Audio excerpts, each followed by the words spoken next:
에바브로디도는 바울이 로마 감옥에 갇혀 있을 때 빌립보 교회가 이제 바울을 도우려고 아마 그 헌금을 모아서 전달하게 했는데, 이 헌금을 전달하는 책임을 맡았던 사람이 에바브로디도였었습니다. 바울이 이 사람을 만나고 보니까 진짜 진품 그리스도인인 거예요. 그래서 이 에바브로디도는 바울을 그렇게 섬기던 중에 비록 병들어 죽을 뻔하긴 했지만 이제 하나님이 고쳐주셔서 나중에는 이 빌립보 교회에 다시 돌려보낼 때에 이 주 안에서 큰 자로 영접하고 존귀 여기라, 이렇게 이제 바울이 당부하게 되었습니다. 그래서 이제 오늘 설교 제목이 존귀하게 여겨야 하는 사람. 아까 설교 제목은 안 읽었네요. 다시 한번 같이 읽어보겠습니다. 설교 제목이요, 시작. 네, 그렇죠. 이제 한 주간 동안 여러분이 이 말씀을 기억하시되 존귀함이라는 단어를 계속의 마음에 품고 한 주간을 살아가시기를 바랍니다. 어떻게 해야 내가 하나님께 존귀한 사람이 될 것인가? 어떻게 해야 내가 하나님의 존귀함을 입을 것인가? 이것이 우리 한 주간의 중요한 질문이 되어서 여러분의 삶 가운데 이 존귀함이 정말 여러분의 인생의 소중한 소원이 되고 목적이 되셨으면 좋겠습니다. 우리도 어떻게 하면 존귀한 자로 불려질 수가 있을까요? 우리도 어떻게 하면 존귀한 자로 하나님이 여겨주시는 그런 사람이 될 수가 있을까요? 자, 이것을 우리가 오늘 오전의 말씀을 통해서 5개의 형용사로 살펴봤습니다. 자, 첫 번째가 뭐였죠? 나의 형제 에바브로디도. 나의 형제 에바브로디도라고 했습니다. 형제. 그러니까요, 주님의 일을 남처럼 하지 않는 거예요. 그래서 교회에서는 모든 일들을 자기 일처럼 감당하고 자기의 전부를 내어주며 감당하는 겁니다. 여러분, 우리가 이런 마음으로 주님의 일을 감당하면 정말 우리가 에바브로가 들었던 그 진짜 형제라는 호칭, 그 형용사를 우리도 듣게 되리라고 믿습니다. 두 번째는요, 함께 수고한 에바브로디도라고 했습니다. 함께 수고한 에바브로디도. 교회 모든 사역은 다 수고가 따라 붙죠. 수고가 없이 이루어지는 일은 하나도 없습니다. 그러니까 누군가는 땀을 흘려야 되고 누군가는 피를 흘리는 그 장소에서 거기에서 다른 누군가가 복을 얻어가는 것이죠. 그래서 우리가요, 교회에서 모든 사역과 봉사와 섬김과 사역과 헌신에는 내가 수고하겠다라는 마음을 갖고 나가야 됩니다. 그런 면에서 이 에바브로디도는 정말 수고하고 진정으로 섬김을 감당하던 사람이었죠.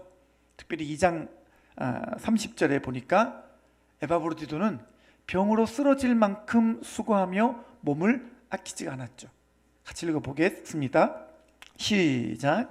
그가 그리스도의 일을 위하여 죽기에 이르러도 자기 목숨을 돌보지 아니한 것은 나를 섬기는 너희의 일에 부족함을 채우려 함이니라. 아멘. 여기 보니까 그리스도인을 위하여 죽기에 이르렀다, 이렇게 말합니다. 하나님의 일, 복음 사역을 매진하다 보니까 몸을 아끼지 않다 보니까 죽을 병을 얻었다라는 거예요. 근데 이걸 통해 다시 느끼는 겁니다만요, 여러분, 하나님의 사명에는 이 자기 희생이 따라가게 돼 있어요. 우리가 어느 영역이든지 간에 우리 희생이 따라가는 것이죠. 근데 감사하게도 오늘 본문에 보니까 이런 에바브로디도에게 하나님의 긍휼이 임하는 거예요.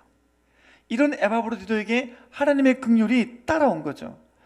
여러분, 우리가 주님 위해서 살아갈 때 주님 위해서 희생하는 모든 것에는요, 하나님의 긍휼이 따라온다는 것을 꼭 잊지 않게 되시기를 바랍니다. 저는 이번 수요일 날요, 기도회 할 때 이 말씀 붙들고 우리가 함께 좀 기도할 때 이번에는요, 하나님의 긍휼의 은혜가 임하는 그 기도를 좀 드렸으면 좋겠다, 이런 마음이 있어요. 그래서 주님을 따라가느니라고 희생했던 많은 영역들, 그래서 아프고 혹시나 또 병들었거나 여러분이 많이 어려운 가운데 있다면 우리가 기도하는 가운데 긍휼의 은혜를 구하는 가운데 정말 하나님의 긍휼이 임하는 축복이 있게 되시기를 바랍니다. 수요일 날 기대함으로 나오시기를 바랍니다. 네. 세 번째는요, 함께 군사된 자다 그랬습니다. 군인들은 목숨 걸고 싸우는 사람이죠. 물론 이제 스포츠 경기를 보면 목숨 걸고 경기하는 사람들을 보게 됩니다만, 사실은 그 사람들은 목숨을 담보로 그렇게 하는 건 아니잖아요. 오직 유일하게 전쟁터에 나간 군인은 목숨을 담보로 싸우는 자들이죠. 성경에는 우리가 하나님의 군사다 이렇게 말합니다. 그만큼 우리가 하나님 나라를 위해서 목숨 걸고 싸워야 되는 자인 줄 믿습니다. 특별히 이제 이 세 가지가 점진적인 의미가 있다 그랬죠. 첫 번째가 형제, 두 번째가 동력자, 세 번째가 군사, 전우라 그랬잖아요. 여러분, 이제 우리 모두가 다 에바브로 같은 믿음을 갖고 나갈 때 형제였으나 동력자로 그리고 군사로 더 여러분들의 신앙의 범위가 넓어져가는 은혜가 있게 되시기를 바랍니다. 네 번째는 너희의 사자라고 했죠. 사자는 사신을 의미한다고 했죠. 다섯 번째는 너희가 보내서 나의 쓸 것을 공급하는 자다 그랬습니다. 사실 정말 그랬습니다. 로마 감옥에 초라하게 고독하게 홀로 있을 뻔했는데 에바브로 디도가 와서 이 바울의 곁을 지켜주고 그의 쓸 것을 공급해준 역할을 잘 감당했습니다. 그러니까 이제 이방 그리스도인 중에 한 명이었던 이 에바브로 디도가요, 성경에 이름이 기록되어지고 성경에 아주 중요한 그 분량을 차지해서 2000년이 지난 지금까지도 우리에게 소개되는 자가 되었습니다. 가만히 보니까 이 다섯 가지 형용사로 설명되는 에바브로 디도의 삶은 바울의 삶과 결이 같습니다. 그의 살아가는 삶의 풍경을 보니까 바울의 삶의 모습과 마치 데칼코마니가 딱 되듯이 이게 딱 닮아 있는 것을 보게 됩니다. 정말 보니까요, 사도행전 20장 24절에 그 바울의 고백이 그게 에바브로 디도의 고백이 되는 걸 보게 됩니다. 같이 읽어보실까요? 시작. 내가 달려갈 길과 주 예수께 받은 사명 곧 하나님의 은혜의 복음을 증언하는 일을 마치려 하면은,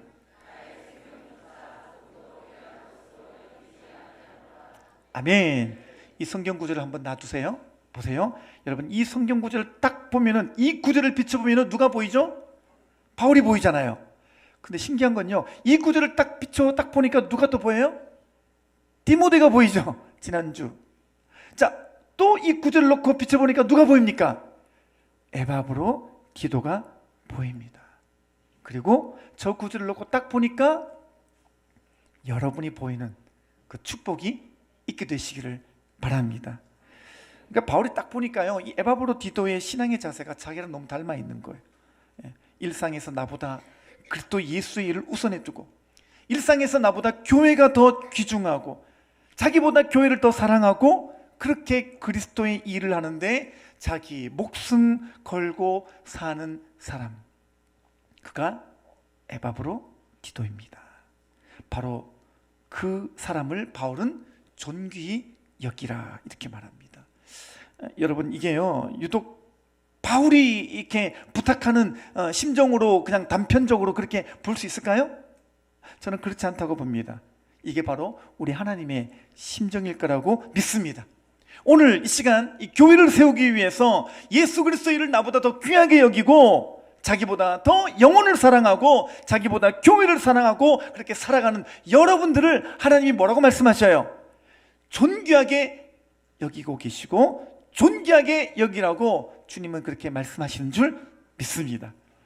이제 우리 이름 앞에, 또 여러분들의 이름 앞에 에바브로 디도에게 붙었던 그 형용사가 나에게도 붙게 되어서 이제 우리 모두가 하나님 앞에서 존귀한 사람, 존귀한 인생을 살아가는 복된 성도님들 다 되시고, 특별히 오늘 헌신하는 우리 다음 세대 아이들과 우리 유년부 교사들 다 되시기를 주님의 이름으로 축원합니다.